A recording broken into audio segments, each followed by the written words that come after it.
Moi, je suis pas un fan de Power. Je pense que tu t'en souviens. Ouais. Il y avait que deux personnages que moi je retenais. C'est Tariq. Ouais, ah C'était oui, Tariq. Moi, Tariq. j'étais un grand fan de, enfin, je suis un grand fan de Tariq. Et Kanan.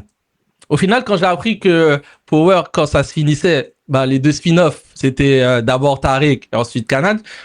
C'est bien. Mon côté cinéphile me disait, c'était obligé en fait. Quand j'ai vu celui de Tariq, le spin-off, en fait, c'est là où j'ai remarqué que Tariq, en fait, il était que bon quand il avait comme ennemi son père.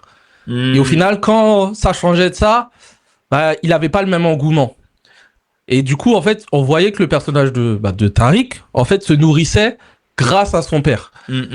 Et, euh, et j'étais un peu déçu du coup du rendu, en tout cas sur l'ensemble de Tariq.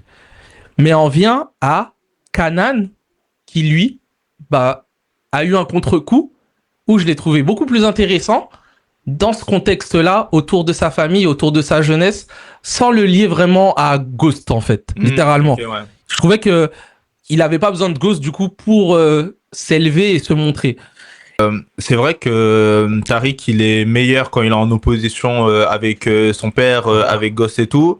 Là où Kanan, lui, il arrive à être bon sans Ghost. Mais j'ai l'impression que bah du coup Kanan, son Ghost, c'est Raquel. Oui, Tu vois? ouais. Donc au final, il est dans la même position que Tariq dans Power Oui. parce que du coup, tu vois, Ouais, il y ouais. a ce C'est vrai. ce truc-là et j'ai l'impression même que au final Kanan Tariq c'est C'est les les deux mêmes faces personnes, ouais. d'une même Même pièce pièce. et